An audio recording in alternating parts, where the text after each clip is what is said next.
Well, hello everybody. In this video, we're going to make that stutter effect using Serum. Let me play it for you one more time here.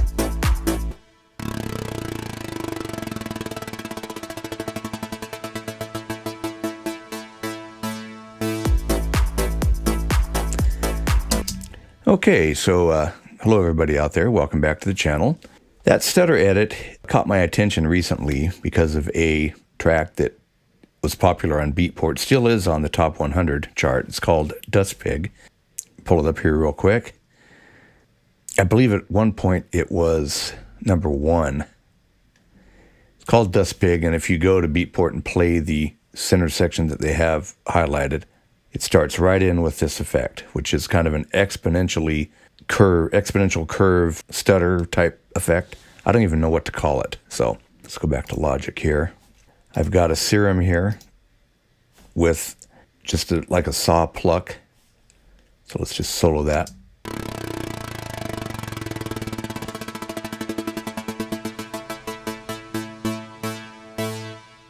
And then I've got, it's basically an LFO that's running free, but the rate of that LFO is controlled by another LFO.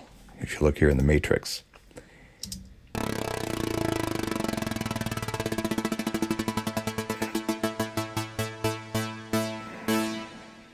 Okay, so what I'm going to do is I'm going to walk through making that effect here.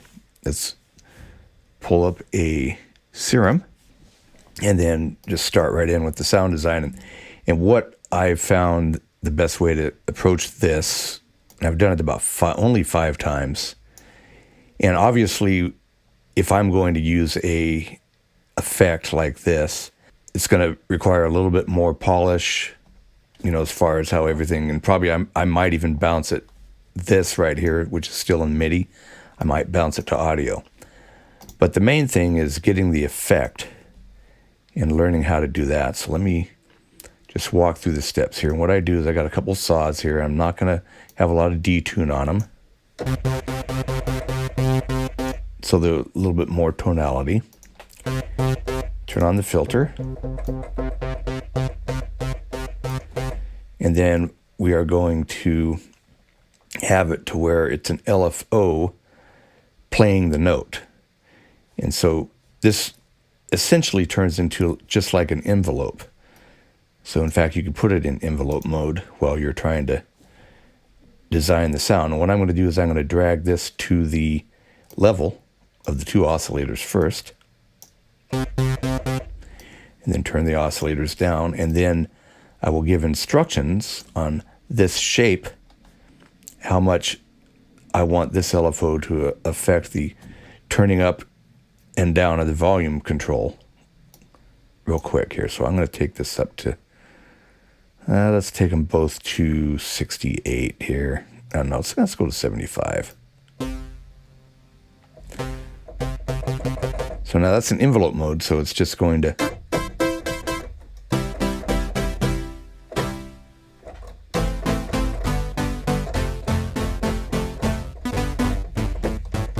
okay, I want a little bit more on that.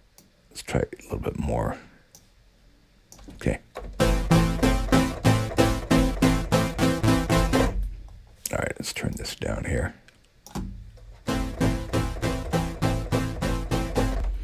Then I'm going to do the same thing with the cutoff of the filter.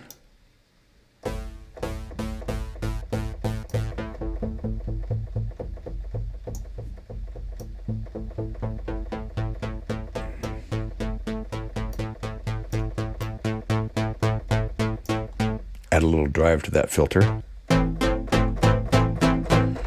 All right, so now I've got it set to envelope. So what I'm going to do is I'm going to turn that off, right?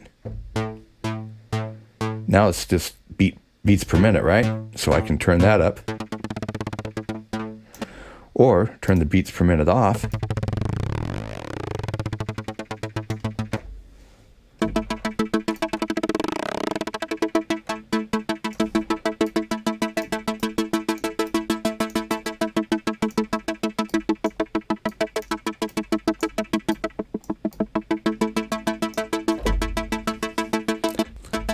All right.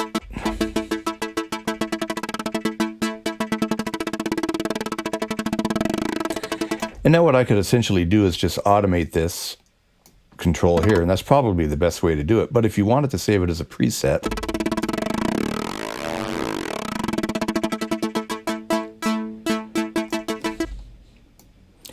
yeah, I think I got to go in here to the matrix.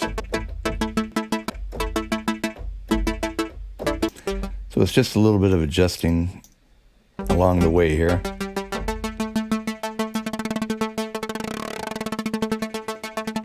To try to tune it into the sound you want. And then what I want to do is go to LFO 2 and then just create a ramp like so.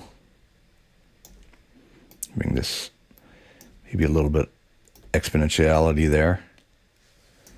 And then go into the matrix and go to LFO 2 as the modulator, and then the target LFO 1 rate. And then I want to turn beats per minute off and turn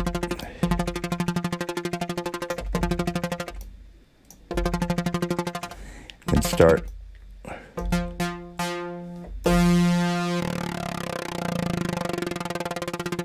And then at that point you just adjust it, and you can adjust it with this right here.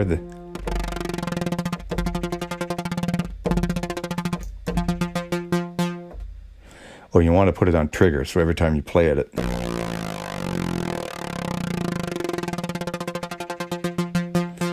So I got this down to 1/10 of a hertz of a cycle.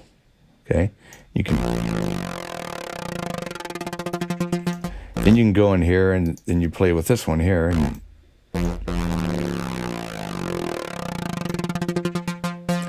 so there's like 3 different parameters you can play with and to get what you want here. So what I would do here is I would go like this.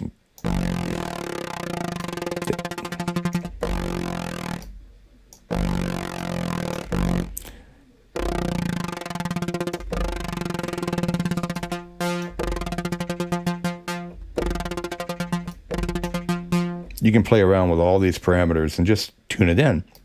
And so anyways,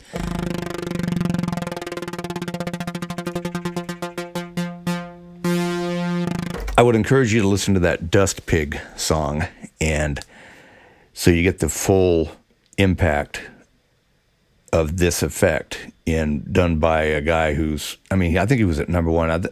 That song has been on the charts for like, I don't know, 10 weeks at least. I don't know, probably longer than that. But anyways, let's go down to the new one here, see how close we are.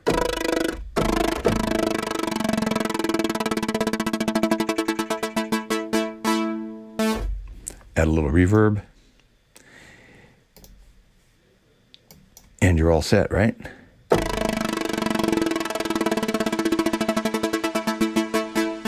Hope that helps you. It'll probably take you a couple times, maybe review the video, and so you don't miss a step, because it can be kind of tricky getting all those little things balanced whenever you're doing any kind of sound design, anything, wherever the interdependencies like that in a synthesizer.